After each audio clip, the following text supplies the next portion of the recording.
realize how dark I look. Let's start the whole thing over. I'm gonna start the whole thing over. I always like want to use the same like 4 adjectives. Right.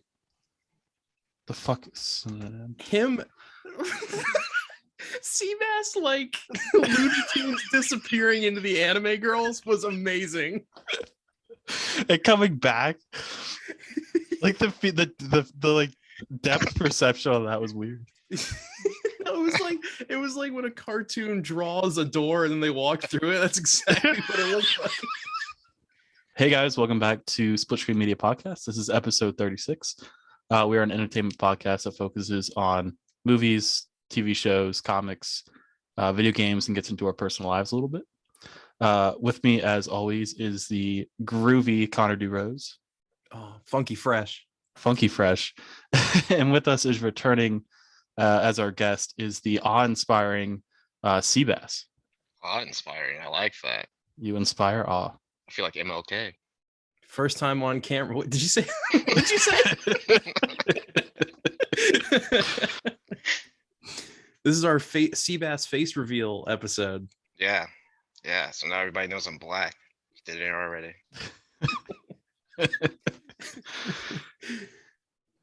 Do you guys want to jump right into it, I guess? Sure. What do you want to talk about first? I don't think we let's talk about the Sony event. The Sony event. Yeah, so this is going up on September 10th, Friday. So yesterday was the Sony PlayStation Showcase. They showed a bunch of trailers and stuff, and so we're just going to list through them, talk about it. I think we should go general thoughts on this first, though. Yeah, sure. I mean, I thought this, I guess it was called the PlayStation Showcase, and I thought it was pretty garbage up until about the halfway point. The only thing I really thought was there were 2 things that I thought were interesting. The first thing they did, and then something right at the end, right before they showed the first party titles, which we'll get into in a minute. But yeah, back half of the show is really all you need to watch. The rest of it is kind of useless. I agree. I didn't really know what to expect, but I liked that it was just a lot of trailers and there wasn't like any fluff to it. Like you kind of get it like the E3 and stuff. But yeah, I agree with you. The back half of this, if you have like, if you're crunched for time and you can only catch, a little bit of it, that's where you should start. It's only like 10 minutes long, honestly, and that's really all you need to watch. Back like 20, 25. Yeah, it's like 25 minutes. Honestly, I was blown away right from the jump. They started off strong with my favorite game, my background, Girl Cafe Gun. Sony started strong. I thought they were going to do all PS5 stuff, but they're dipping their toes in the mobile industry, and I have high hopes for this game, to be honest. You can't wait for it here. I can't wait. I mean, you can download it right now. Use code Seabass, and you'll get a free 500 coins. Yeah, I heard with the code Seabass, you also get one of the anime ladies. You can unlock them early. Is that true? That is true. Well, this gameplay is not like your typical RPG gameplay. It has shooting. It's a shooting RPG, but at the core of it, it's also a maid cafe game. So it's like Diner Dash on the downtime, and then you use that money you make from the diner to make guns and kill people. So, I mean, who doesn't like cute ladies serving tables and killing people? So all I have to say is 10 out of 10. Go play this game. Sounds like the perfect game. I also heard if you use code Connor, you actually get less. It takes things away from you. Yes, you lose 150 coins, and then you get a bathing suit do roast poster, which you can hang in your diner, but then it'll make the customers leave. So I wouldn't use that code. No, all the customers run away in fear for sure. Yes. Yeah, and that was really the Sony conference in a nutshell. Was that? All right, that's podcast done. Yeah, it's over. Chris, do you want to go through these kind of one by one, and maybe we can give like our general thoughts on each, or we could just skip it, honestly, if we don't have any thoughts. I think we should just go through outliers, maybe. Like we'll go through them all, and if we have nothing to say because it's a garbage piece of shit, then we'll just skip right over. We'll say its release date and move on. Do you want me to do it? I have the list right here. Or do you also have something up there? Oh, you have the list. Awesome. I think we have the same list up, so go ahead. I have my notes, so whenever. Okay. Well, the first thing they showed off, I think, is obviously what you were talking about, Seabass, but the Knights of the Old Republic remake game, which I'm super excited for. And I actually think we talked about on an earlier podcast, like maybe 2 or 3 podcasts ago. I was like, oh, it'd be really cool if they did a remake of those games because I've never played them before. Yeah, I brought up the question. What's a game you wanted to see remastered or remade? You nailed that shit. Yeah, for real. now that's all that's left is the Midnight Club. Please. The Midnight Club would be tight. Those are the days. PS2, oh man, I would love that. PSP. Now, have either of you played the old Knights of the Old Republic, the original one? No. I've played like the first mission or two, because I have it on the Xbox, but I just haven't gotten around to it. I was actually inspired from last week's podcast to go play Saints Row the Third. So that's what I did this week. Did you like it? Yeah, loved it. I might get the fourth one. I would say go 2. Go 2? I would say go down because 2 is the best one, but 4 is also really fun. I remember playing 2 online for hours. It's so funny because Joey and I had the same talk last week, and we were just like, God, that game's online is so good. Mm-hmm. I think I played 2 like way back in the day, but I don't remember any of it. That's the remake I really want, is Saints Row 2. That'd be amazing. Yeah, after that, boy, was there a long time before anything good. Project Eve. Oh, dude, another great game, dude. Oh, Moshi Moshi, I love it, man. Dude. I thought it was gonna be like Mirror's Edge kind of. Man. But nah, it's not. I just love that they spent 30 seconds on Knights of the Old Republic remake and a solid 5 minutes on this stupid fucking game. Well, in their defense, Knights of the Old Republic has 0 gameplay to show. That's probably just them announcing like, hey, like look out for this game. We're making it. Yeah, that's a good point. It just felt like a huge chunk of time for this game that does anyone care about this? I don't know. There's probably some Project Eve fans out there that I think maybe it's a sequel to something. I have no idea. Well, maybe there'd be more hype if it was made by Platinum Games, which is what I thought, but it's not. It's made by, I don't know, and that's what bothers me. What does Platinum Games do? Bayonetta, they did the Metal Gear Rising one that has like all the memes. They do mostly like action games. They did the Avatar indie game. They're just really good at making action games. Do they also make Girl Gone Cafe or whatever we were plugging minutes ago? No, they do not. They do not. They just make fast, like pace, like action games, like Bayonetta and stuff. Gotcha. That's what people love, man. The next one, I think Chris, you probably were pretty excited about this. Tiny Tina's Wonderlands. They had a new trailer for that with a K-pop song and a bunch of new gameplay. The K-pop song was what got me. I was like skeptical. I was like, I like the DLC in Borderlands 2. It was really fun. But when they opened with that K-pop song, I was just like, dude, I am loving this. I liked that they were like, it's got tons of loot, which like Borderlands is a looter shooter type thing, and it was just like LUTE and a guy playing like a lute that a bard would play in D&D. It's kind of funny. There's some funny moments in there. I like at the end, they're like, there's nothing at the after credits. This isn't one of them superhero things or something like that.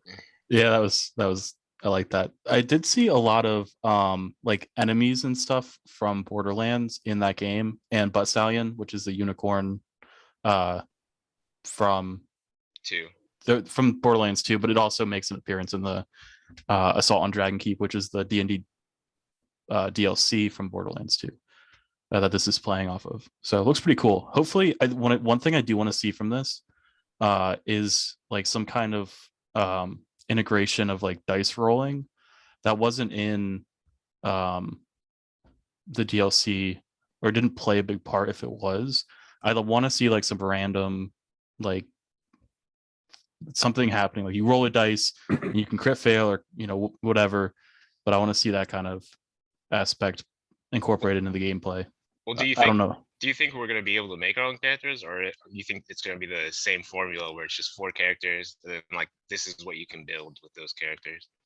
I don't remember if they said anything in the trailer about making your own characters. That's what I like. I don't know, She said man. something about a character sheet, Right, exactly.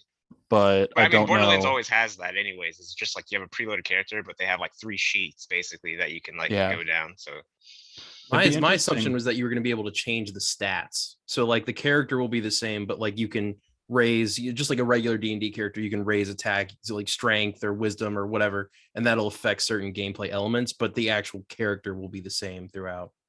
So what they do typically, there's 4 different heroes you can choose from. So maybe that's how they'll do this. Like you'll have a fighter, a bard, a Wizard would wizard, be the rogue. siren, obviously. Yeah, something like that. And then I know in Borderlands 3 and 2, I think you have like different classes. So Yeah, you there's can like 3 different skill trees that you can go down, and yeah, then you so can you can mix and match them. choose your different skill trees, and that might be like you put points into a skill tree that's really focused on like wisdom, or another one that's like really focused on charisma or strength or whatever. So it'd be interesting to see what they do. I hope they do it well. Yeah. Yeah, no, for sure.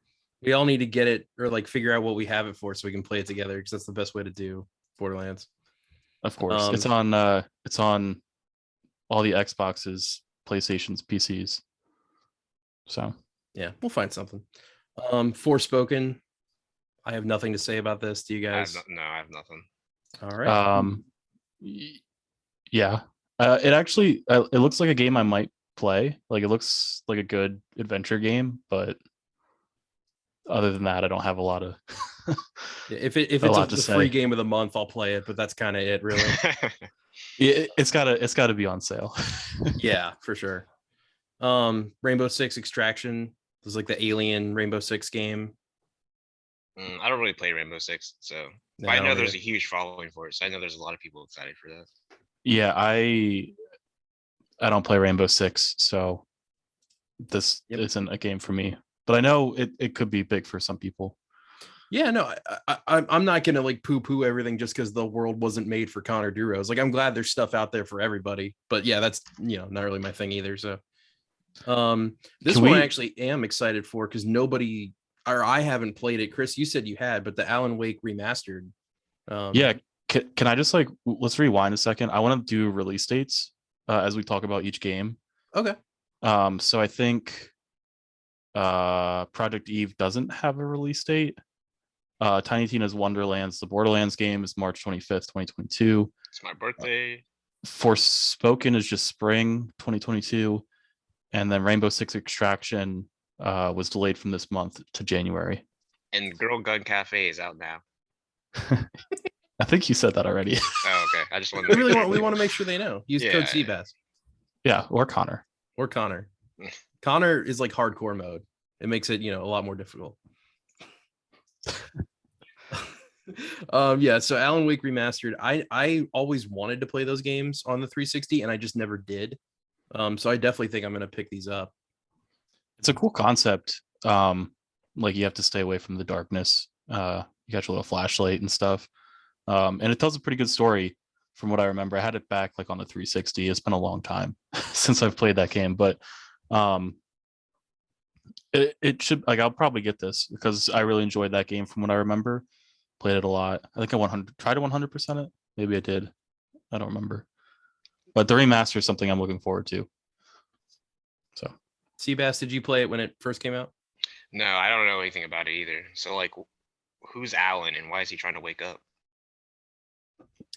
I don't remember the story that much.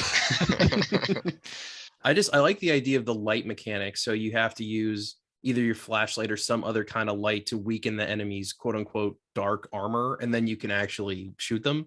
And I just thought that was kind of it's sort of how Dead Space reinvented the headshot by making you shoot off limbs. Like it just felt like a new sort of mechanic that I thought was interesting for a third-person shooter. That's a remaster. I'm happy that's happening. Or remake. Oh yes, dude, Dead Space.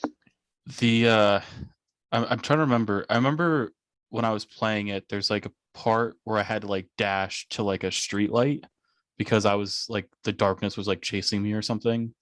So if I think you like the light is always like the good thing in this game, and batteries because you need batteries to power your flashlight. I remember you had to go around and pick those up. But that's about it. It's a really cool concept, and from what I remember, it was fun. So, and that one is fall 2021. Right. Is when I think that one is slated to release. October 5th. Oh, okay. That's right around the corner. So there is an actual day. That's cool. Yeah, I don't have much to say about this one. It's GTA 5 again. Like, I just feel like I played it. I played it so much. I'm done with it. I want 6. But don't you want to own it on every platform? I saw this trailer and I was like, what the fuck? I was like, what year is it? I was like, this isn't innovative. This isn't like new. This is the same shit that we've been playing for a decade. It's the new Skyrim. Like how Skyrim got re-released on everything. That's it's getting re-released again. You know that, right? What? Yeah, it's coming out November 11th. On the new systems on PS5. Yeah, Skyrim Legendary Edition or something like that. It's they're upgrading it again, and then they're cutting out the mods, and now they're going all in on the Creation Club store. So over 500 mods are going to be on there for you to purchase, baby. Big Howard Todd, man. Oh my god. Todd, what are you doing? Just don't buy it. I mean, they wouldn't make another one if you didn't buy it. Oh yeah, no, I'm definitely not. I had enough of Skyrim the first time around. It's a fine game. I just I'm done with it now. Same with Grand Theft Auto. You don't want to buy the 10th anniversary edition? No, I want to play the next Skyrim, and I want to play the next Grand Theft Auto. So yeah, there's nothing really to say about that. This one actually looked. I was skeptical at first. I was like, ugh, more weeb trash. But Ghostwire Tokyo actually looked kind of cool. Oh, dude, that game looks tight. I thought it was weeb trash. You think everything's weeb trash. That's true. He says as there's a giant anime background. No, I like the horror elements in it. It had like some kind of spooky visuals, and I thought that was kind of fun. The idea of sort of a first person fast horror game, I just thought was interesting. And that comes out, when does that come out? It just says 2022. Yeah. Grand Theft Auto 5 comes out March 22nd, I think, on PS5, if you care. Yeah. I don't know if anyone does, but I think that's their anniversary date too for when they release that game. Maybe they'll put out like a new trailer. I mean, I'm not expecting GTA for at least another 3 years or so. Rockstar spends forever on their games, which I'm fine with. Make it good. I don't care. There's plenty of other stuff to play. I think they're still making a ton of money off this. I mean, there's still a ton of people playing online. They're gonna make a ton of money off the new consoles. I mean, yeah. I mean, they're not hurting for cash. Certainly, they don't need to rush out Grand Theft Auto by any means. Next, we get to the first Insomniac Spider-Man bait and switch of the evening, which was Marvel's Guardians of the Galaxy. And I actually kind of like how they did this, because they would show the Marvel logo and you're like, oh, it's Spider-Man. And then it was Guardians of the Galaxy. And you're like, motherfucker. Because that game looks so terrible. It looks bad. Yeah. Oh my God. It's like the graphics are one thing, but the character designs are just shit in my opinion. Like, I like Gamora's character design, but everybody else, especially fucking Star-Lord, like, what's that hair, dog? He's like 2 steps away from a pompadour. He's like the biggest Chad Star-Lord I've ever seen in my life. Yeah. Also, the writing was atrocious. Like the quote unquote jokes that they were throwing out. Oh my God. It's Thank you guys. Thank you guys for reading my mind, because those were the 2 biggest problems I had on this game. And that's made by the same guys who made Deus Ex. So it's like, wow. Jesus Christ. And I love the mighty have fallen. I know. Well, that comes out October 26th, if anyone, gives a shit. This might be the most boring game I saw at this conference. The next one, fucking Blood Hunt, which might be the most generic vampire. That's just 2 vampire words that they put together. I'm just tired of these vampire games, to be honest. It's called Vampire Blood Hunt, I think, right? Yeah, that's what it's called. Vampire Blood. So according to the trailer, it is just called Blood Hunt. No, it's called Vampire the Masquerade Blood Hunt. Oh, interesting. Okay. Still sounds like shit. It's also a battle royale vampire game. Yeah, it's a battle royale vampire game. I was about to say I didn't even realize that in the trailer. I didn't even know it was. You don't get that from the trailer. Yeah, you don't get it from the trailer. What a fucking awful. Oh my god! I don't even want to say when that one's coming out. Fuck that game. All right, boys, let's make a battle royale, but we're all vampires. Seabass, Well- speaking of things. Oh, I'm sorry, Chris. What were you? Oh, this is 2022. I thought on the trailer it said 2021, and I was like, you don't even have a specific date in the final 4 months of this year. I like the idea that they don't even know when it's coming out. Like 2021, 2022. Who knows? Something, yeah. You're not gonna buy it. You don't care. It's a money laundering scheme. Just like Long John Silver's. Is there a personal story with that, or should we just leave it? Oh no, no. Have you ever seen anybody go to a Long John Silver's? Yeah, no, they're That's- always empty, but they're always open. That's so fucking true. I have no idea how they stay in business. I think I've seen one car in every Long John Silver's I've ever been. Like one car at one location one time, and that was it. And that's the manager. That's the what? That's the manager's car. Oh yeah, absolutely. I've gone one time in my entire life. Was it good? Their fried okra was good. They're probably fucking confused when you ordered food. You're like what the fuck? They're like, what do we do? All this shit is from like 2006. It's just been sitting in the freezer. There's some flounder in the back, I think. We just store a Coke in the freezer now. They don't even run it. Yeah. Oh man. But yeah, Seabass, speaking of shit that I'm sick of, Deathloop has now been shown off at least 4 times in their conferences, and they keep treating it like it's this groundbreaking idea. They're like, oh, well, when you die, you have to repeat everything. I'm like, there have been 4 movies in the past 2 years that do the Groundhog Day thing. Like, this is not new.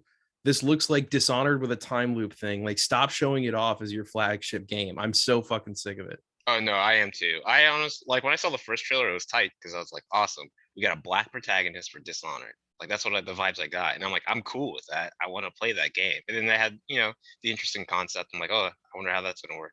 And I thought it was gonna be like a Dark Souls thing where it's like it was gonna be a player-controlled assassin. So like every time you loop, or they might do a game mode like that, but that'd be so much cooler. Is like every time you loop, you get a new player that's the designated assassin. And you have to like kill each other. Like you have to kill the assassin before he kills you to move on to the next part. Like that'd be tight. Yeah, it seems like they're doing something kind of like that, but I mean, for as much as they've shown, it feels like they just show the same thing over and over, like no new details. Well, that's the will come out of problem it. is that they show the same shit. No, it reminds me of when you get an ad on YouTube over and over, and in the back of your head, you're like, I will never buy that product because it's annoyed me so much. That's exactly how I feel with this game. I had that thought like yesterday because I was kept getting ads for fucking Liberty Insurance or whatever, and I was like, I will never fucking buy insurance from this Oh my company. God, that fucking guy who's like, time to save people on the fucking insurance, and he like claps his hand. You know what I'm talking about? Oh my God. Yeah, no, it's the same principle there. That one comes out September 14th, so that's actually really soon. Well, I'm not 2 getting days. it. I'm not getting it. So it I doesn't matter. think it looked cool. I'm not gonna get this like anytime soon, but I might get it eventually I'll probably if get it the when I get a ratings- PS5. if the ratings are decent. Yeah, again, this is like, free game of the month. I'll absolutely play it. This next one was really fucking weird, and I don't even know exactly what it is. It seems like it's an art exhibit called Kid Amensa, and it's from Epic Games and Radiohead. So I guess Radiohead is making an art exhibit game. I read it as Kid Amnesia. But it's separated. No, it's separated though. It's It is. And then it's A and then Amnesia. Kid Amnesia. No, Chris is right. I'm just dumb. No, it's right. But the A being separate, like I was trying to figure out what that symbolized, and I couldn't. It symbolizes the art that you forget about in Fucking the Christ. amnesia. Sounds like some liberal bullshit. Comes out November 2021. It's definitely going to be free. Yeah, you know, it'll be something you walk around for 5 minutes. It's Epic Games, so yeah, of course. Yeah, It's gonna be free. I was to say it's Epic Games, so Surprised they didn't just throw it into Fortnite, honestly. is it Exhibition A? Is that what they're going for? Or is it Kid Amnesia Exhibition? Yeah, Kid Amnesia Exhibition. Yeah. No, but I'm saying it's like Kid Amnesia A. No, that doesn't make sense because it would have to be an exhibition. Never mind. Yeah. Forget me. I'm still confused. That's coming in November of this year. This just restarted and I lost where I was. Oh yeah, this next one was like a game that stole from every video game that's come out in the past 6 years. But Tachia, I think. I think it's Chia or something like that. Something like that. It looked like kind of Breath of the Wild, kind of Mario Odyssey, where you can like jump into animals.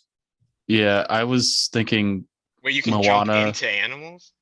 Yeah, so you like throw something at them and then you go into the body of an animal, which is exactly what Mario Odyssey does. Yeah, I was thinking like Breath of the Wild and Moana had a crack baby, and you get this game. Yeah. No, it didn't look good at all. That comes out. I actually don't see when that comes out. I don't know if they had a date for that. I didn't get a date from the trailer, so Okay. So it's probably just coming soon then. The next one is a game I've already played, but I'm actually really looking forward to this. It's Uncharted Legacy of Thieves. Woo! Which is just a remaster Let's of go, 4 baby. and the Lost wait. Chapter. Oh, it's just a remaster of 4? 4 and Lost Legacy. Never mind then. I thought it was a collection, dude. Dude, all the games are good. 3's good, yeah. This is though. 4 Uncharted? Is yeah. Yeah, 4's amazing. Great wrap up. No, I'd love to play that again. 60 FPS, better graphics. Like Uncharted 4 is seriously an awesome video game. If you guys haven't played that series in general, you really play should. all of it. I haven't played a single Uncharted game. It's worth it. I'd buy the whole thing, dude. The whole collection, the whole shebang. Well, I guess they're not releasing it again because they already did the PS4 one, which gets upgraded when you play it on PS5. So, what's this about? Like, what's the game about? It's basically just Indiana Jones, the video game. Yeah. Okay. Well, the second Uncharted is like fucking playing Atlantis, the fucking Lost City of Atlantis. What is it called, man? The Disney movie. Oh, Atlantis: The Lost Empire. Yeah. Yeah. No, that's like the second half is like you're playing a Disney movie because of the guy that gets juiced up. Yeah. No, absolutely. He's like, I'm the evil general, and I'm gonna juice with this ancient technology. Yeah, no, I mean it's essentially that, and then what the new Tomb Raider games were also trying to be, but could not, dude. Oh my god, Uncharted is so good. Like I would recommend that game to anybody, even like a child. I played that game a lot. I remember watching an entire walkthrough of the second one because when the PS3 came out, it was $600, and there was no way I could buy one of those. Yeah. And so I just watched someone play it. And honestly, that's a good way to do it too, because the game is so linear. You don't miss much if you just watch somebody else play it. It's kind of like an interactive movie. But man, I adore all of those games. And I think arguably 4 might be the best one. Like it's really good. I'm just saying though, I would have picked Chloe. I don't know, man. I like that spicy Latina, dog. Can you pick both? Is that an option? You cannot pick both. Damn. Well, you can't pick at all, so that's the problem. I might have to go with what was her name? The one that he actually the blonde one. I can't remember her name either. Elsie? Yeah. Elise? I'm not saying she's bad. I'm just saying I like a little spice, you know? Oh, no, I feel that. Listen, you're not wrong. A little paprika, yeah. Out of all the spices, you choose paprika? Well, I'm not gonna be a basic bitch and say chili powder. What do I look like? So that comes out early 2022 is all they have. Next one, we finally arrived at our second Spider-Man fake out of the evening. But Marvel's this was Wolverine. Marvel's Wolverine. That was the biggest surprise, I think, of the entire show. Like nobody saw that coming. I hope it plays exactly like Hulk Ultimate Destruction. Yeah, I think it's going to play like that, and then probably like the X-Men Origins Wolverine game, which is Ooh. also great. Yeah. I hope they go M on this one. I hope they really like gore it up, and I don't think it's going to be an open world game like Spider-Man is. It's the same people who are making the Spider-Man series, but I think they're going to do like a linear, maybe slightly open world Like a level to level. like those, what were those shitty games? The Deadpool games. Like how it's like it's a leveled sandbox. It's like a limited sandbox. It's like you're in a chapter and then you can explore that like sandbox within that chapter. And then when you move on to the next one, it's a new stage. Yeah, I think that's the best way to do it. Because honestly, having Wolverine in an open world is kind of boring. I'll just Like slash tires, dude. Yeah, he's just a man with claws. Like if he's walking around a city, he can't really do much. You can get But drunk. that is really cool. I was excited for that a lot. Let's see, when does that come out? They didn't have a date, Connor. It just said in development. Like when it said like Wolverine on the screen, it just said in development. Okay, gotcha. So So yeah, we don't really know much. But the next one was Gran Turismo 7. I don't really care, but I didn't know if I'm not a racing game fan unless it's like Midnight Club. it just looked like worse Forza, to be honest. it looked like better Forza. I mean, I don't know. It looked kind of cool. A lot of customization. Kind of. It was your standard like racing game, like Gran Turismo, Forza. Yeah. I still can't believe they haven't fixed the UI for Gran Turismo. Like that menu makes me want to throw up, like how unorganized it is. And it's been that way since Gran Turismo 1. I think maybe it's like a nostalgia thing at this point, but it looks terrible. Forza does that really well. Is the menu, like the tiled stuff. But I don't know. This is a game that I was already gonna get, so I'm not like blown away or whatever. Yeah, it's Like, like I've already me, seen a trailer. it's like for me it. with FIFA. It's like the same Yeah. shit every year, but I'm like, I'm still gonna buy it. I didn't know you I played FIFA. What? didn't know you played FIFA, Seabass. Oh, you didn't know I played FIFA? No, Oh no, I play. It's like a casual thing. gotcha. I've been holding out on Madden. I haven't gotten the new one yet. It's Ooh. been 2.5 weeks. It sounds like you're on a deserted island and you're writing in Yeah. a journal. No, it It's 2.5 sounds. weeks. 2.5 weeks. No, it's a 12-step process. Quitting EA Sports. Yeah, because it's so stupid. Because like I always like I'll buy it and then like I'll play the regular like manager mode and player mode, and then like I get into the real meat and potatoes that I like is Ultimate Team. But then like it's like, why do I work so hard in Ultimate Team when I have to remake my team every fucking year? Yeah, that's what I like is Ultimate Team. I literally have been playing it for like a decade. Yeah, This is the first year I'm not doing it. Yeah, the games just don't change enough for me to buy it again. There's not Yeah. enough new or innovative for me to be like, oh yeah, I Yeah. need to pick that up.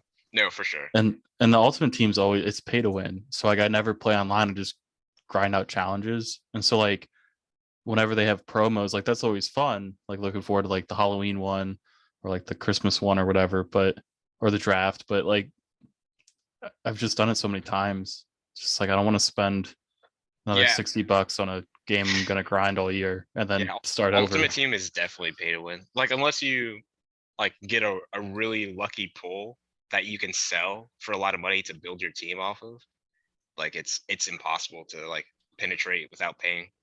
Even if you do like your budget beasts, like it's still pay to win because Yeah. like people put in a ton of money and literally get the best players at every position, and then you just like that's who you play against every time. Every matchup is those people. Yeah, that's fair. So Gran Turismo 7 comes out March of next year, 2022. And here we are, boys, at the third. Well, it's actually not a fake out. It actually was Spider-Man 2. But yeah, they announced that they're doing Spider-Man 2, as we all knew that they were. The trailer shows a little bit of Miles and Peter kind of fighting together. You get this fun monologue from Kraven the Hunter talking about how he's hunted everything, but he has nothing, like nothing's really challenged him. And then you find out at the end that he's actually talking to Venom. So it sounds like Craven's probably going to go after the Spider-Man and Venom. And then you get to see a quick tease of that. But this, obviously I can't wait for this. And I might be the only person that was really excited by this, but when 2023 came up, I felt relieved. Like I want this game to take as long as it needs to come out. That doesn't bother me at all. Like, make it good. Don't rush it out. Don't, Miles Yeah. Morales is great, but it doesn't feel like it's a big enough step. I was And gonna I say want, that. Yeah. yeah. And I want this game to like actually move forward. So I'm totally fine with that release date. I feel like we've preached a lot on this podcast about movie studios and game developers just slowing down and taking time to make a good product, because it feels like everybody's like so fast, and they push like half finished or half decent products. So yeah, them taking, they're not releasing this for another 2 years. Like, good, we have the patience, so like deliver. It's not the developer's fault though, because like it's all about the publishers, like the people that are putting the money towards the developers. It's all their fault, where they're like the ones that can't understand. It's like, hey, we need more time on this game. They're like, oh well, we can give you a month extra and that's it. Like, you need to release this game. It's like those guys that are like the real like bane to the developers. Oh yeah. And I've said this before, but the only studio I think that has consistently understood that is Rockstar, because the game development people will come to the Rockstar corporate heads and they're like, hey, listen, we're making Grand Theft Auto 6 right now. It needs about another 2 to 3 years to really be good. And they go, that's fine. Take your time. Like, it's not a big deal. We'll we know this. Yeah, we'll re-release the same game. It's fine. We have constant revenue flow. It's okay. We'll be able to put out Grand Theft Auto 5 at least 6 more times. Don't worry about it. Well, that's the thing is, until that game's published, it's a money pit for publishers and studios and stuff. You're not making any money until it's out. So if you have any pressure from investors or the board or whoever, it might get pushed up. And I do recognize that not very many games have the kind of brand power that Grand Theft Auto has. So something like that, you could wait 20 years and everyone who owns a console is going to buy it. It's just one of those games that everybody picks up. I mean, Grand Theft Auto 5 just on the 360 sold a bajillion million copies, 360 PS3 era. So they're not worried about that at all. They're like, listen, if we got to wait 3 more years for this game to be really good, for people to love it and give us all their money, that's fine. Like, we don't care. Because it's going to last them another decade, so who cares? Yeah, exactly. That's the other thing, too, is that they show crazy support for their games. So even when they come out, it's not really done ever. But yeah, I'm really excited about that. There's a few things that worry me in the trailer. One of them was that Venom looks exactly like Tom Hardy Venom. Yeah, I was waiting for you to say it. I was thinking the same thing. It looks exactly the texture of the skin and everything. I was like, oh no. And this is where the Sony influence starts to worry me, because it's the same thing with Peter Parker's face, where they changed it because they wanted it to look more like Tom. Yeah, they wanted it to look more like their cinematic universe. And Sony bought Insomniac, and I can't help but feel like these are corporate notes being like, well, we have a movie coming out, so make it look more like Tom Hardy's Venom because we want that to sell well, And Sony actually just pushed up the release date of Venom. It was supposed to come out the 15th, and now it's coming out the 1st. And I wonder if that's because they knew this trailer was coming out. No, that's going to be for our third topic. Oh, okay. All right. Well, then we'll save that for a little bit later. But yeah, the other thing, obviously, I hate Peter Parker's face, but the one thing that so that does kill my excitement. I'm not going to lie.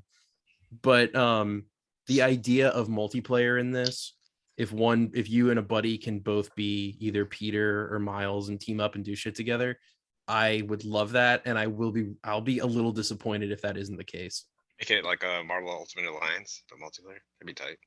Kind of like that, except it's literally the entire city. Like, it's just you and a buddy, and you can swing around and do missions and side quests and all kinds of shit. Run through the whole story together. I don't think they'll do that. Did they say anything like in that?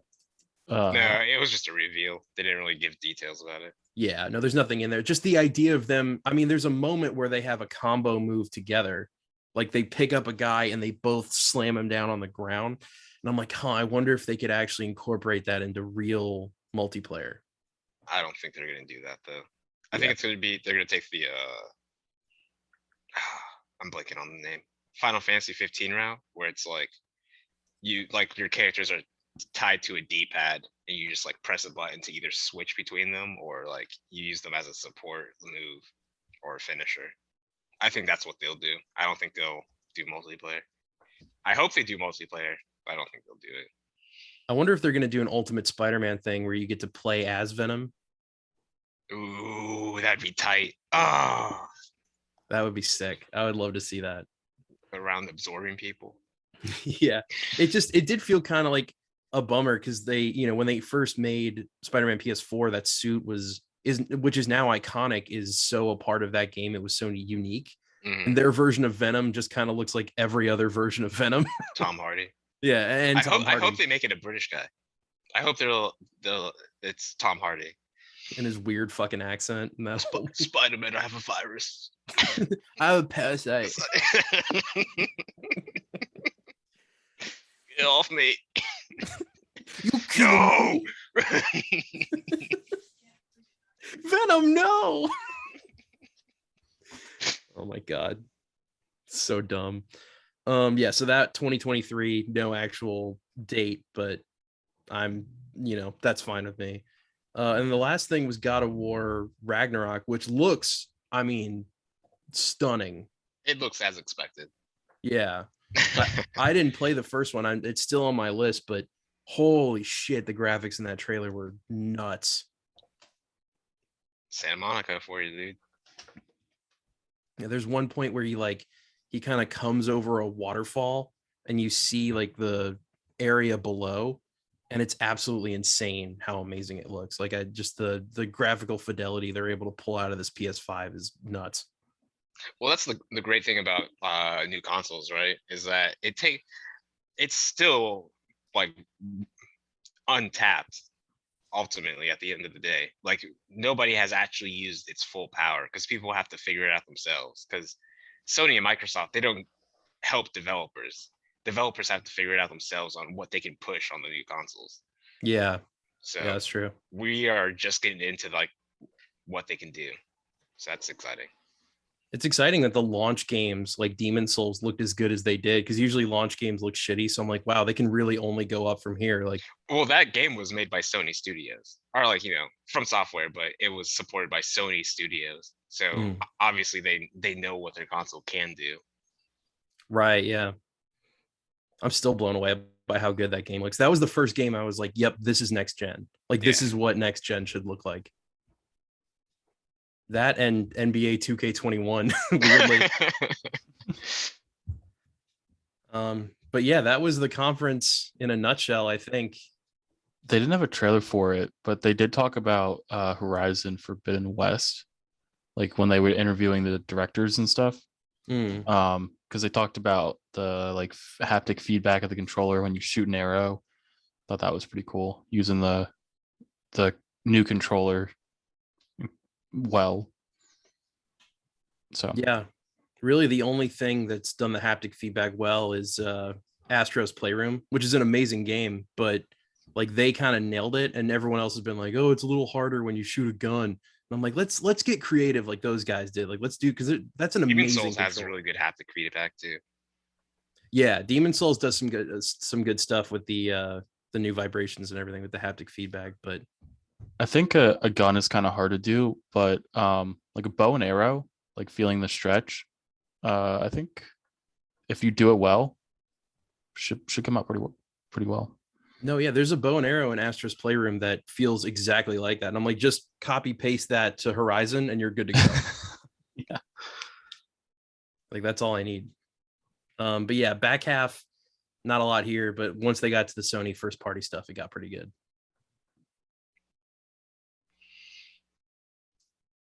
Dope. So that's Sony Showcase 2021. Speaking of great trailers, Matrix 4 trailer dropped this week. Well, I have a little surprise for you boys, and to the audience, they don't know about this. But do you have Keanu Reeves with you? I have a little something planned. So my god. As you boys know, you're here because you felt something.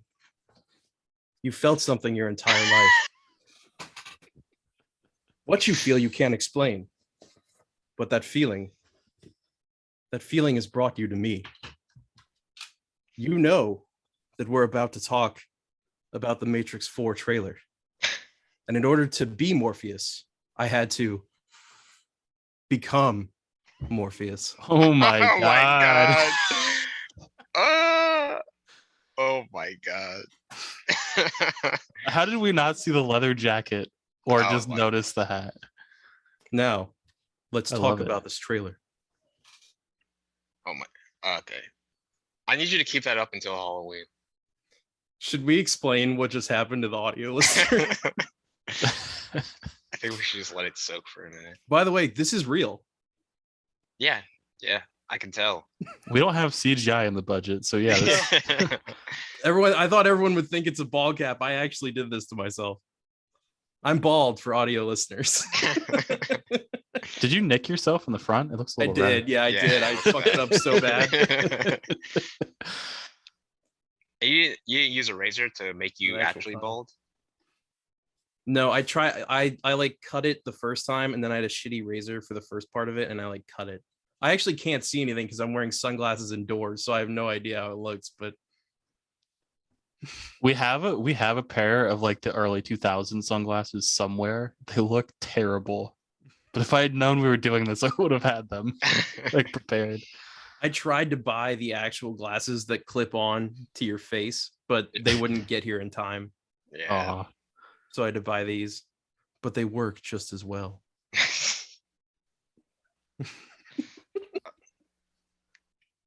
It was so hard not to tell you guys I did this. Just keep it up. Keep it up. Love We're going it. to talk like this for the rest of the podcast. I want you to keep this look until the movie comes out and then go to the movies. Dude, Go I to was the thinking movies like this. Yeah.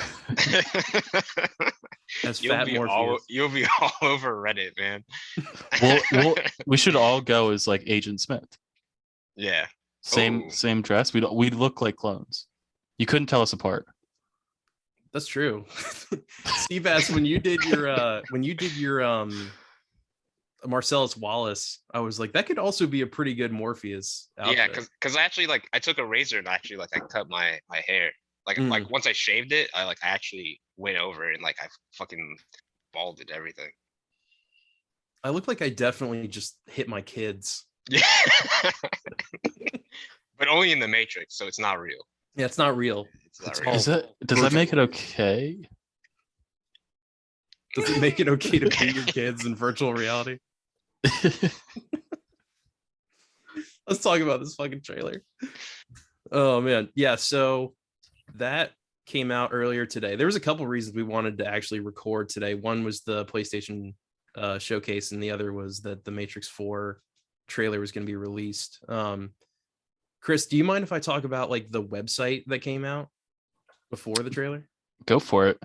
Yeah, so for anyone who doesn't know, the first trailer for the first Matrix movie, it basically only aired at 2 or 3 in the morning, and it was just the green symbols, the green Matrix symbols, and then it had a picture of people jumping, and then Keanu Reeves going, "Whoa," and then it just said, "What is the Matrix?" And that was the whole ad campaign for the first one. And for this movie, they've updated it, and you can actually go to the website and choose there's a picture of a red pill and a blue pill, and you can choose either one, and it'll give you a different portion of the trailer based on which one you chose. And every time you clicked it, it would show you new footage. So you wouldn't just see one trailer and then be done. You could keep clicking on it. And when you did, if you click the red pill, it would have the guy who's playing Morpheus now, it would have him tell you whatever time it was on your phone or computer. He'd be like, "It's 6:33 to you, but that couldn't be further from the truth." And then, which I don't know how they did that. They just And then if recorded you him pick saying every minute. Yeah, I guess so. But they also did for the blue pill, they had Neil Patrick Harris say, "Oh, it's 6:33, and this is exactly where you're supposed to be, or something like that. Like they made, because the blue pill like makes you believe that the Matrix is your reality. And I'm like, this is one of the most clever ad campaigns I've ever seen in my life. There's probably they probably got the time somehow. Like I'm sure a website can do that. And then they probably just played a different video. Like they probably had like 60 different versions of this. I guess you need how many different versions? That's a lot. I don't know if they did it that way. You need what? 300 and 3,600, one for each minute. I think they just probably said That's too many. 1, 2, 3, 4, 5, 6, 7, 8, 9, 12, and then they went all the way up to 60, and then they just cut those two together. So they'd be like 6, 33, and then it would just be from those two. But they did it. But it was in one video. Like when I Yeah. played it on my phone, it's one video. So do you make a video for each minute of the day? Or I would like do that. I would just make a video for each minute of the day, and then you say, if it's this time, then this plays. Yeah. for half a day, because you can repeat like 6:30 a.m., 6:30 p.m. Yeah, yeah. Yeah, I can't remember if they said AM or PM. I think but yeah, just if they say didn't, the number. So you could do 12 hours times 60, whatever that is. That's how Yeah. many videos. That's a lot of work. If that's how No, they it did is. it. And Yeah, that's what they paid him for. They couldn't It's an pay incredible amount of Fishburne effort. for that, so they're like, "We'll get this guy." By the way, he's So- one of the biggest stars in Hollywood right now. Like his name is Yahya Abdul Mateen, and he was like Dr. Manhattan in the Watchmen TV show. Oh yeah, yeah. I knew him from somewhere. I was like, "What the fuck?" He was in like- Candyman and Aquaman. Like he's been in a bunch of stuff recently. But yeah, the trailer came out today. Let's fucking talk about it, because I have so many thoughts. What were your guys' like general thoughts though? I have questions. Well, my general thoughts were, at first I was like, oh, is this a sequel? But then I was watching it and I was like, oh, is this a remake? And then I was watching, I was like, oh, this is a sequel. So I think it's a sequel, but like the way it was presented is like, if you don't really like know, if you only watch the first one, you'd think it's a reboot, because the way they set up the scenes, it felt like you're watching the first one but updated. But Yeah, it has to be a sequel. I think it has to be. I want to avoid spoilers as much as possible, just because Chris hasn't seen the other two. I am almost done with 2. I haven't had a lot of time to watch them, but I've been slowly getting through 2. Okay. I have them on VHS if you want to borrow them. Oh yeah. I also have them on I have my VHS. VHS. I have my VHS player hooked up right here. But yeah, I agree. I thought this trailer looked awesome. I also couldn't tell if it was. I think they're gonna go from 3, for a lot of reasons. I have questions about that, because there are things that happen to where I don't really know how Well, things. in my mind, it doesn't make sense if it happened from 3 because of the way it ended. Like it wouldn't, unless they explain it in the new movie. If they explain it in the new movie, then it makes sense. But as of right now, it doesn't make any sense. Yeah, and there's a lot of questions left in 3 as to what happens overall. I'm trying to tread so lightly. What happens overall, but also what the bright lights were, if that means anything to you. The bright lights that a character sees, and then also what the source is, was never really answered. And I think a lot of that is going to be probably touched on in this movie. The action looked great. Oh my god, when they were like jumping around that hallway, and there's that cool shot of one of the agents like ducking through the door backwards, and then he starts shooting at one of the rebels or whatever. I was like, oh my god, this looks like fucking awesome. Yeah. Well, that was the thing though. So like, it was those scenes too where I was like, oh, this is a reboot. Like, it's new. Because some of those scenes, you could see how it would coincide with. It's like they just updated what this scene was in the first one. It's just, yeah. I think what they're gonna end up doing is like a Mad Max Fury Road thing, where it's a soft reboot. So it's not, it still continues the story, but you don't have to have seen the others to get it. I think they're going to explain everything pretty well. I think you meant to say it was going to be a Star Wars episode 5. No, 7. 7. Yeah. Yeah, I mean, it's Mad Max Fury Road and Episode 7 are honestly pretty similar in terms of how they handle the story. But yeah, I think it's going to be very much in that vein. I don't see how they would like 3 gets pretty convoluted and the end of 2 is very convoluted. So I think it would be hard for them to be like, hey, this movie that came out in 2003, we're going to expect you to understand everything of going into this 4th one. You know, I don't know if that's possible. Yeah. Also, I can't believe they didn't get my boy Lawrence, man. Yeah, so that's been a whole thing. Apparently he's not in this movie, but I don't buy that for a second. You think they're just gonna show him at the end? I think it's going to be more of a cameo thing, but yeah, I don't think he's going to not make any appearance in this movie. He has to. He's Lawrence Fishburne. He's like I'm fucking dressed as him right now.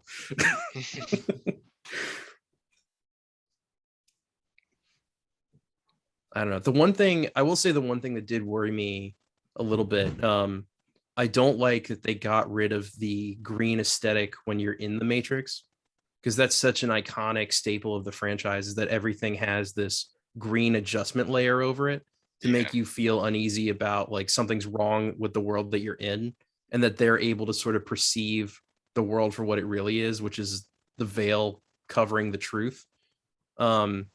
And the colors in here were just kind of like John Wick colors. Like it was a lot of blues and a lot of very saturated colors. Yeah, which is fine, but it's just not Matrixy. And I'm wondering if maybe they're going to fix that before the movie comes out, or if this was just like maybe they're not even in the Matrix at all, so that's why you wouldn't see that. You know, I have no idea. Who knows, man? There's a lot of questions about this movie. Yeah, I really want to know more about the pills that he's taking. Yeah, the blue pills? Yeah, because I wonder if that's just going to be like, oh, the doctor prescribes him anxiety medication and oh, look, they just happen to look blue. Or if they're actually going to get into like who manufactures the red and blue pills, if it's going to get that deep. That's Viagra, baby.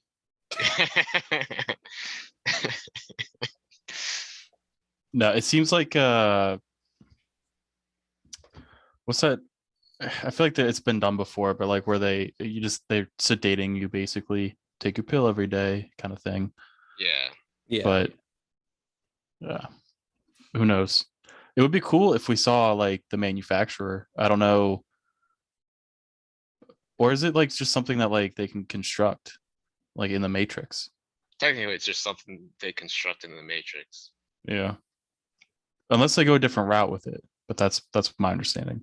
Yeah, I think it's just going to be like, oh, this is a fun nod. Look, it's blue, just like the other blue pill. You know, I don't think there's going to be anything crazy there.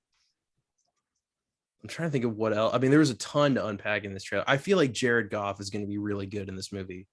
He's the guy from Hamilton and Mindhunter at the very end where he's like, look at us back in the Matrix after all this time or whatever. Like, I feel like his character is going to ham it up and be super fun.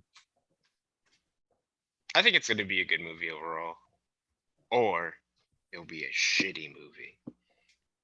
And that's kind of the thing. Like, if it is a shitty movie, it's really not going to bother me that much because I'm so used to shitty Matrix movies. Like, it's not really going to affect me. It's going to be a good time. As long as it's a good time. That's like usually how I see movies now, where it's like I can nitpick it apart, but like as long as it's a good time, I don't feel like my money's wasted. I also feel like I need to give the sequels another chance because I saw them, you know, I saw 2 pretty recently and I actually liked it a lot more, but I haven't seen 3 since I saw it the first time because it made me so angry that like I watched it when I was younger and I never watched it again. But yeah. I do kind of want to go back and check that one out as well. I was a child when I saw all 3. Yeah, no, I was probably like 15 or 16. I don't remember exactly how old I was, but yeah, that first one, fucking, oh my God, like genuinely changed my life. It was one of those things where you're like, this is exactly what a movie should be. But yeah, just for some stuff people might not know, it's not both of the Wachowskis this time. It's just Lana Wachowski directing. I thought it was interesting that at the end of the trailer it said based on the characters by the Wachowskis, which I just think is kind of funny because the other one didn't come back to work on it, so they have to put that like it's not technically in the timeline, even though it is. Yeah. And also, they were different Wachowskis then. Yeah, that's true. They were. It was Andy and Larry. Yeah. I think. So technically, this is a brand new movie from a brand new person. Yeah, a whole new set of directors. Yeah. Sure. I don't buy it. Obviously, we're kidding. That's not true. But yeah, no, they I think it's Lily and Lana now, but yeah, they have kind of made not a lot of good stuff since the first Matrix movie. It was like, you know, Jupiter Ascending and Speed Racer and just a whole bunch of garbage. So yeah. We'll see, man. We'll see. I feel like they'll do it justice. did you guys notice that one scene where Keanu's running away from all those people? There's a projector playing the first movie. No, I didn't notice that. Yes, if you go back in the trailer, there's a projector playing across the entire wall, and it's the scene in the first one when he touches the mirror and it starts to like go down his throat. Oh yeah. That scene is playing on the wall as he's running away, which I thought was really weird. I'm not sure the timestamp, but it's like a little over 2/3 of the way through the trailer. They probably like added a bunch of shit like that in there. Yeah, I think this movie might be very different from what we're expecting to. It could just be like, oh, you know, after the events of the third one, we're just going to try and reboot it and everybody has amnesia and it's sort of straightforward action. But I mean, the second and third movies are the furthest thing from straightforward. And I think they're going to stick to that philosophical headiness that has become such a huge part of the Matrix. So I think it's going to be more complicated than people think. Chris, how do you like the second one so far? It's not as good as the first. I still like it a lot. It does that thing where it gives you questions and slowly answers them over time. It's just a little bit slower, though. Yeah, the opening of Ion is so fucking slow. Yeah. So I'm enjoying it. I think it's still a pretty good movie. I think the first is better. Like so far, I'd probably give this like a 6.5, maybe. Yeah, I think that's a fair rating. Have you gotten to the highway scene yet? Does that mean anything to you? Okay. I'm like 30 minutes away from the end. Yeah. Oh, okay. Have you? I'm trying to think of how far I can. I'll tell you where I left off. I'll load it up real quick. Has there been a room with TVs? No. Okay, then you haven't gotten to the crazy exposition dump yet. I'm very excited to hear what you think about that. I am an hour and 34 minutes in.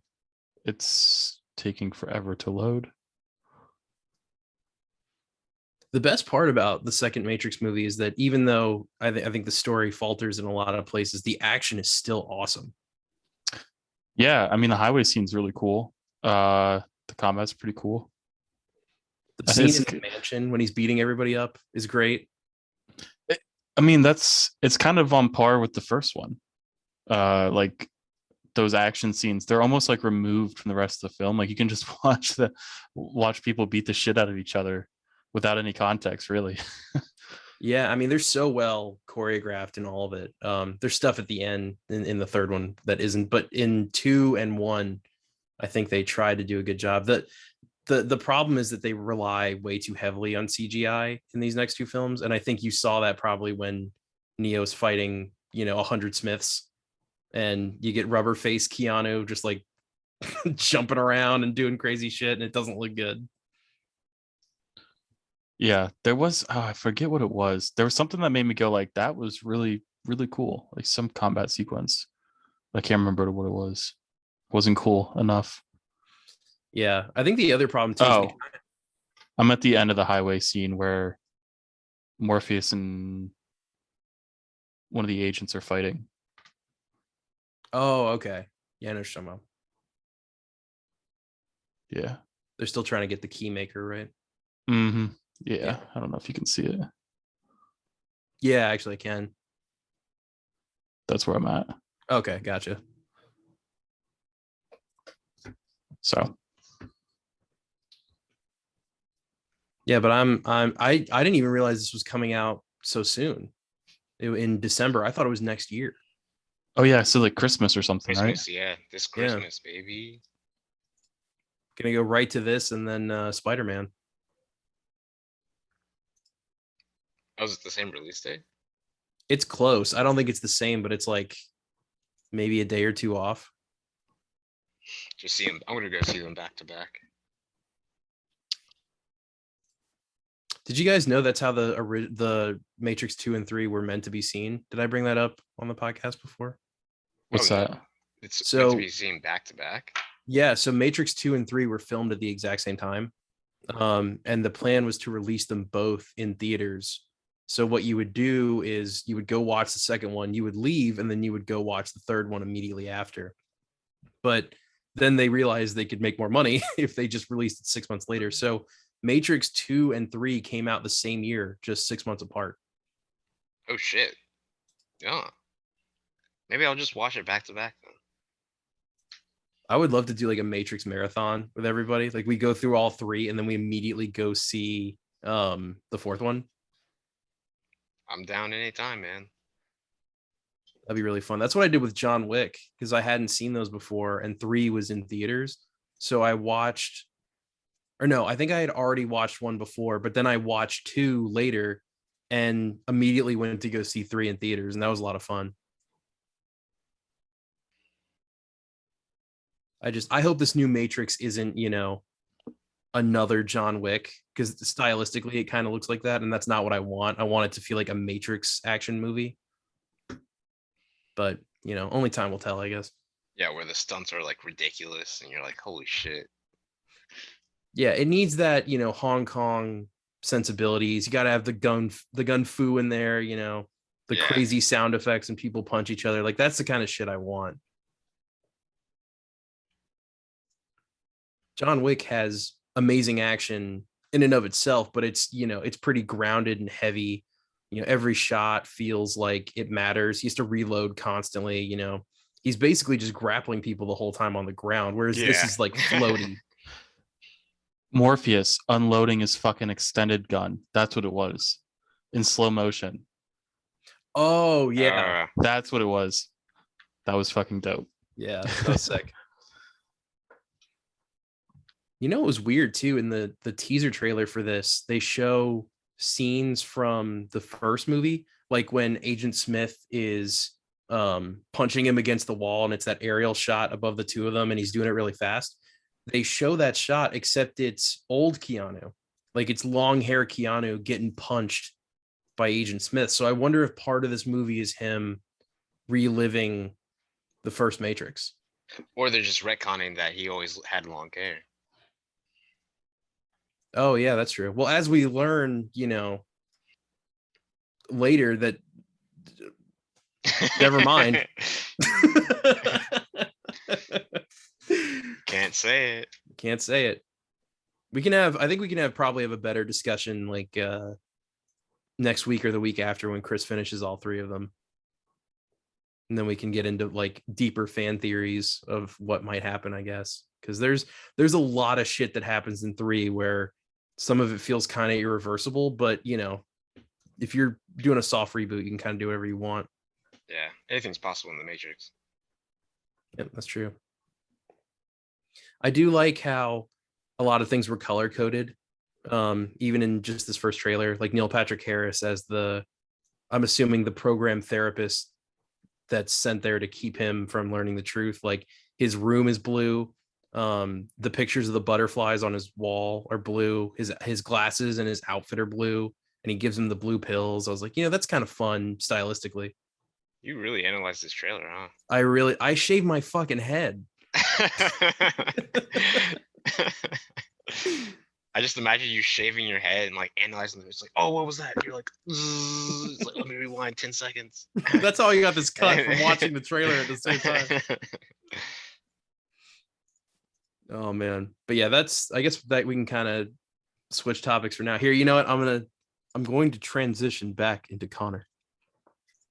This is not a good Morpheus voice. Now you just look like a criminal. Should I leave the tie in? I just put it down my shirt. Didn't even tie it. Didn't even tie it. Here, I'll throw the hat back on. There we go. I'm back, guys. He looks so normal now. Seabass, do we want to get into your mystery topic? I think we kind of talked about it a little bit, but Oh, mystery topic. It wasn't a mystery topic. We were discussing this earlier, but fair. Shang-Chi, how do you say it? I don't know. Shang-Chi, the American way to say it, has been killing it this fucking weekend. And I was wrong about the budget. The budget was a lot more. So the budget was still the lowest budget Marvel studio at 150 million. The second lowest after that is Captain Marvel at 152. But over Labor Day weekend, it nets 71.4 million just for that weekend, and that's domestic. And I think global it did like 90 million. Yeah, So usually this movie's going to do great in China. Absolutely. Yeah. So this movie's obviously a huge success, and it's like it just shows like what it showed was that you know, like the movies are back, baby. You know, people are going to the movies again, like the old times. Because this set, I think the set also set the Labor Day box office record too. So everybody's looking at this and saying like, okay, movie theaters are back. We're all in on movie theaters. Like that's where we're gonna make all our money. In my opinion, I mean that's good, but it's also like a bad look on Disney because now like they kind of shot themselves in the foot with that whole Scarlett Johansson lawsuit. Where they're like, oh well, you weren't gonna make any money like with the box office anyway. So now it's like well, you just released a budget movie and it made this much money, so I deserve to make that like money in return. So they kind of shot themselves in the foot with that one. But what also after these numbers came out, Sony announced that they're no longer pushing back Venom 2.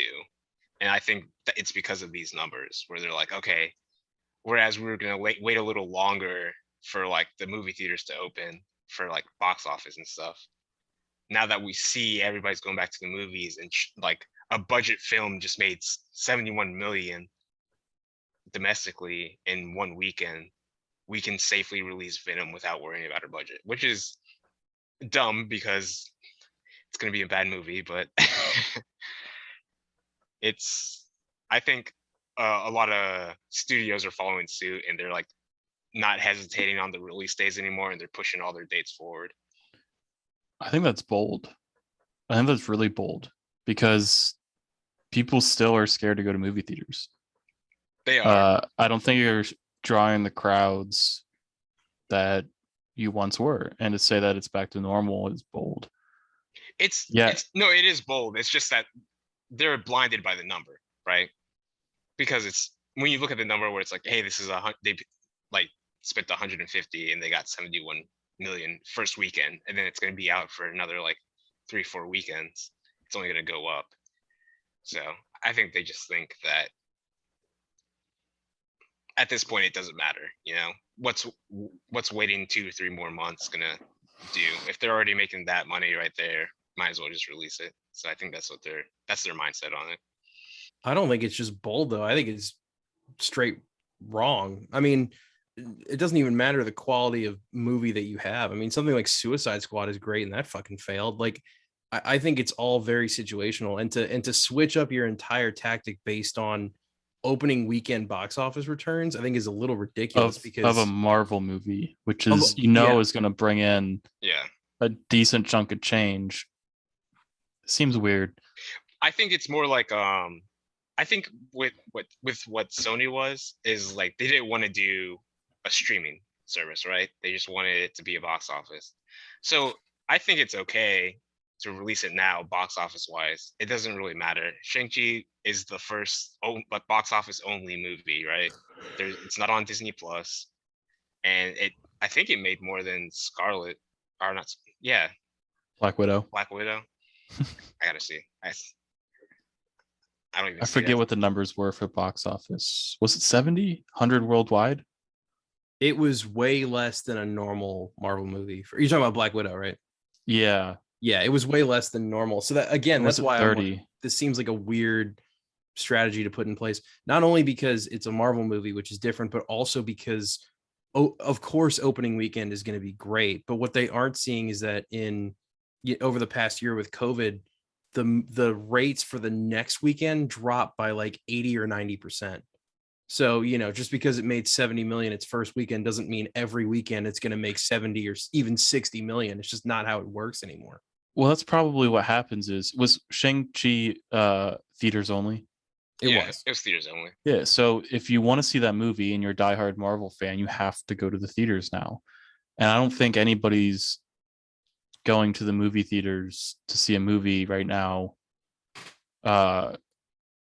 unless you're like a diehard fan that wants to see it day one or day two, Well, opening I weekend. saw Green Knight in theaters, and I'm not a diehard fan.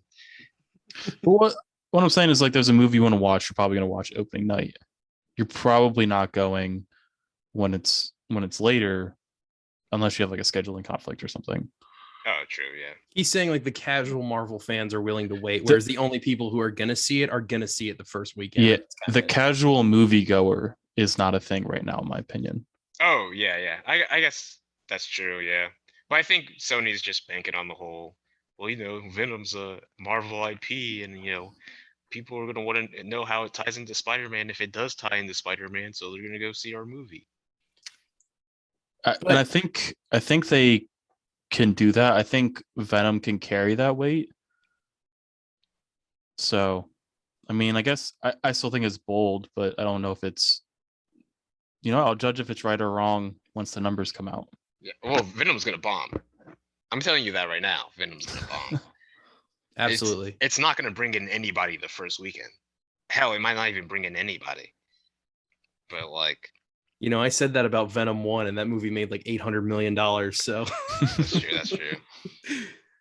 I don't know. I mean, people know it's bad now. So I don't think anyone's going in here expecting, a fucking masterpiece or whatever. But I mean, we're all going to go see it open. Like, I'm seeing it opening weekend because I love trash.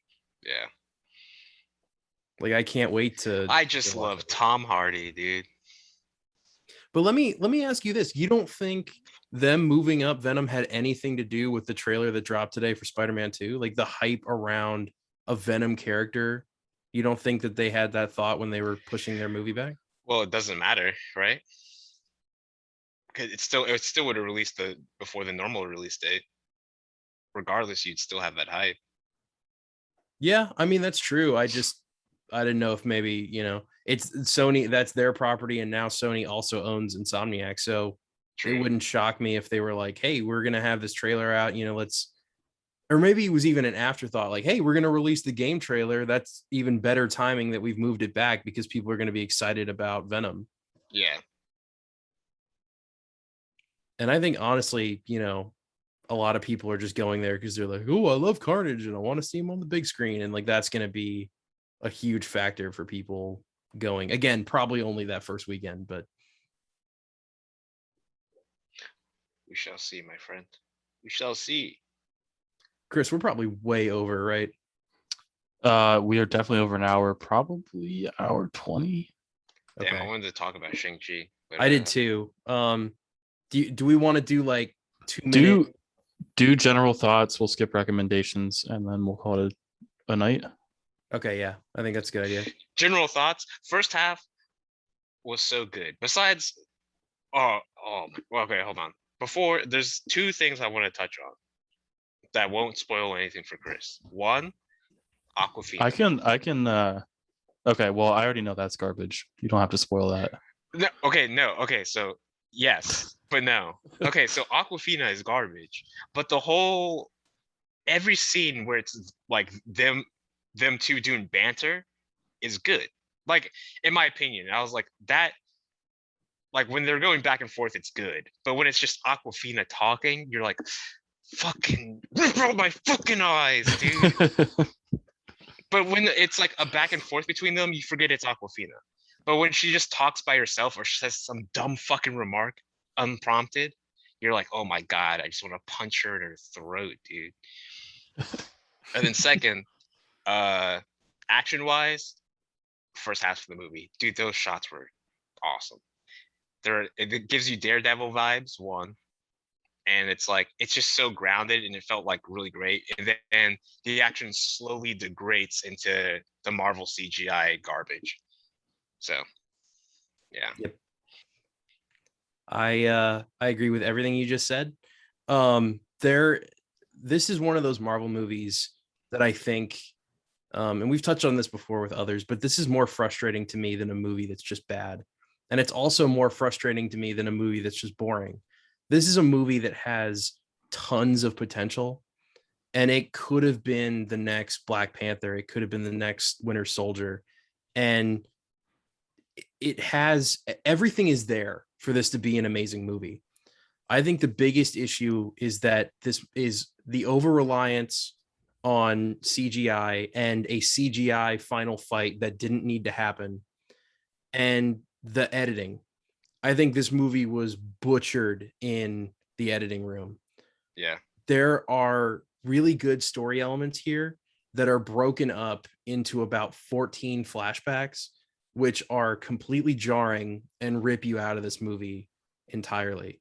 I genuinely think this movie has one of the best, or had the potential to have one of the best MCU villains in Shang-Chi's father. Dude, yeah. Dude, the beginning, like in the flashbacks, it made so much sense, right?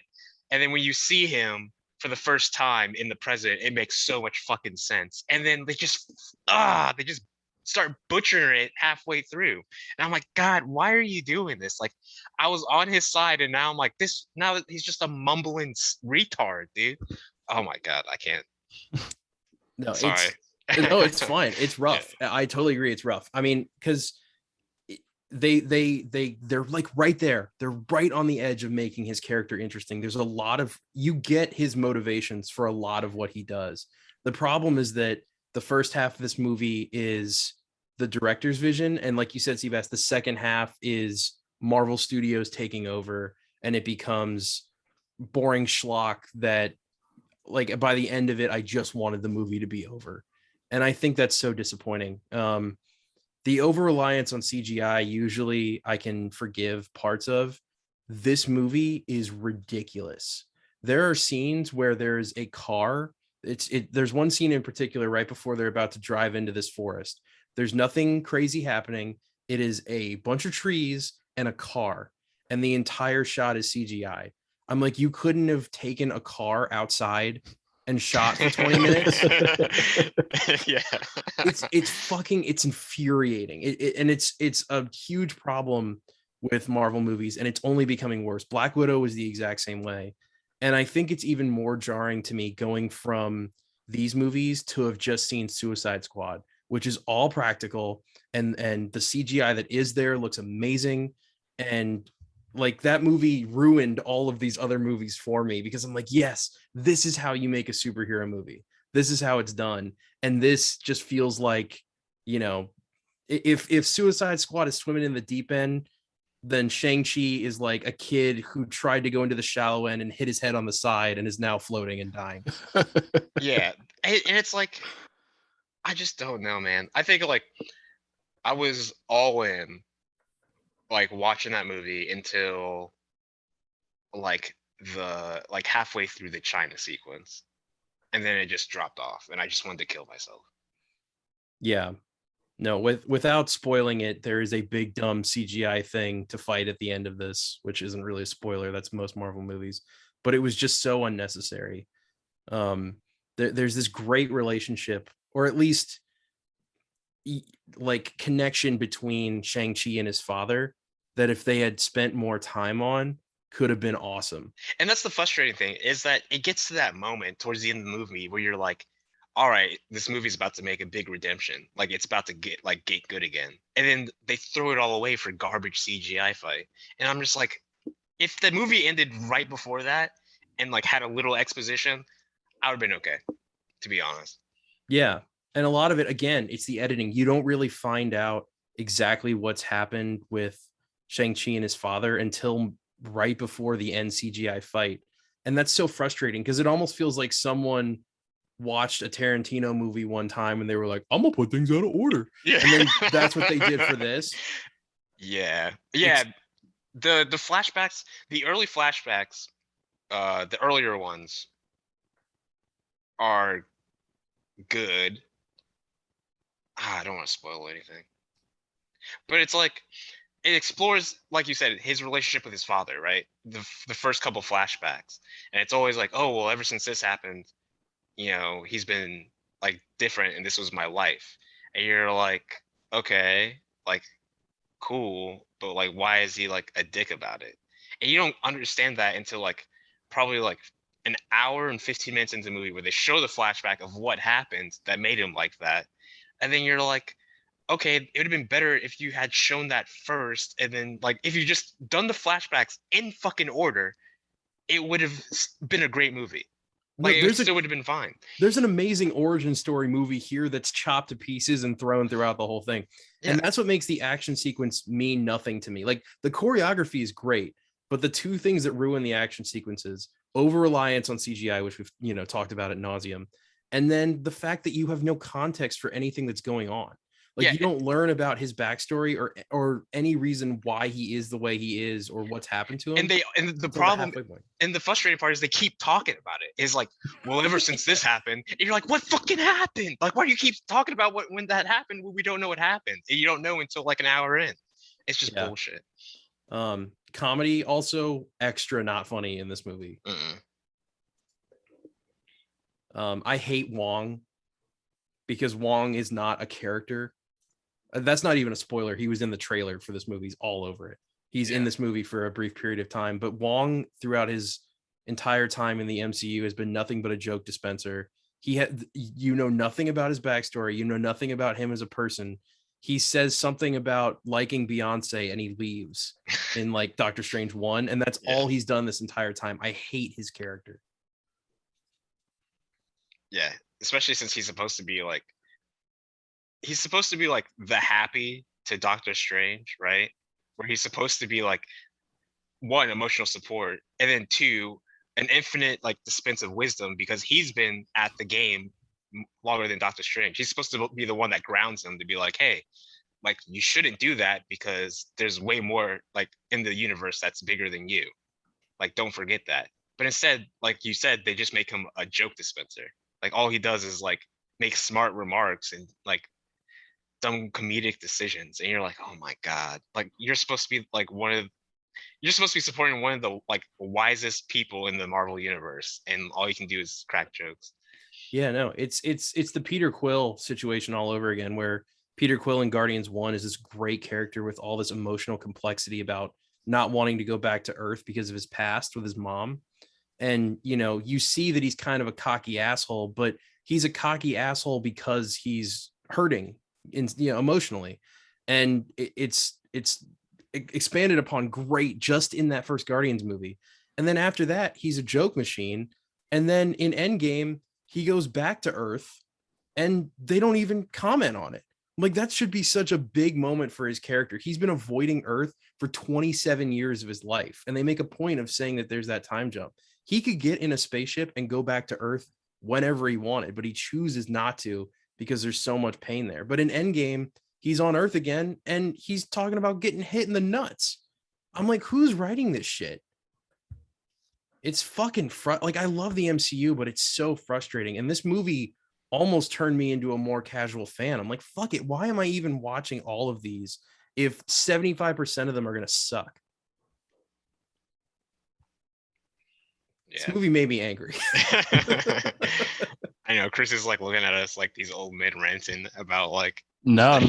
You're all. I haven't seen the movie, but I think we've talked a lot about how just the MCU is put out a bunch of shit and tries to make jokes that don't land, and it's Yeah, I go into Marvel movies now thinking like, is this going to disappoint me? In the same way that so many other Marvel movies lately have disappointed me. Yeah. And it's I a mean, reasonable question to ask. That's just how I go into Marvel movies now. well, the problem is like I go into Marvel movies now with the expectation that it's like not going to be good, right? I have no expectations. I'm like, I'm going to be here, and I'm like, I hopefully it's a good time, right? But the problem with the difference between me watching Black Widow and me watching Shang-Chi was like, I went to Black Widow because Florence Pugh is in it, and she's bad as fuck. And then also, I just want to watch the movie. I know it's not going to be like I'm not going to like it, but like there might be something I do like, and it's just like obligatory at this point, right? You just watch it, and you're like what else was I going to do with my 2 hours, you know? But like I went to Shang-Chi with the same expectation, and then they fucking blew my expectations out of the water the first half of the movie, and then it just turns into shit. That's the problem I have with it, is that I had no expectations, but then they set it high in the first half of the movie, and then they just slashed my tires. It feels like someone did the Men in Black neuralizer shit on all of Marvel, and they're having to relearn how to make movies again. Like Phase 4, besides Loki, has been kind of shitty.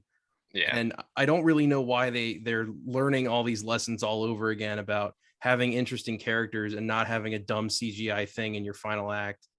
It feels like these have been lessons learned over their decade of filmmaking, and I don't know. I hope Spider-Man isn't affected by this garbage, because I really want that movie to be good, because I saw improvement, over Oh yeah, Homecoming. that second movie was a banger, dude. And I It wasn't was. expecting it to be a banger, to be honest. I thought it was gonna be bad. No, I went in with the lowest of expectations, and it blew me away. And it wasn't just because I had low expectations. It was actually a good film. And, I hope it's the same way here, but fuck, it is frustrating. This goes back to our thing we were talking about before of like, I like when people take time on their things. Like, hey, Marvel, instead of making 4 movies a year, why don't you make 1 movie a year and have it be really good? I would much rather watch 1 movie a year than 4 that kind of suck. Also, can we talk about how Marvel said that this is the highest rated Marvel movie of 2021 when they only had 2 movies out? Yeah. Also, looking at that audience reaction score on Rotten Tomatoes, which last I checked was 99%, makes me feel like a crazy person. Like I'm the only one who doesn't like this movie. I did see that it like the critics were like really like raving about, or not. I think I did see the same thing about Rotten Tomatoes as well. I was like, oh, this movie's pretty good, but that hearing you guys say this is no, painting a different picture. I think it's good, but I think it's like it's the Black Panther effect, right? If Black Panther was a bad movie, I think it would still get a 90% because it's a black cast, right? It's your first all black mostly black Marvel movie. It's directed by a black guy. It's like innovation. So it's going to get rated high because it's you can't say the first black movie's garbage because you're going to be like now they're just saying it's garbage because they hate black people, and it's going to get outraged. I think it's the same thing with Shang-Chi.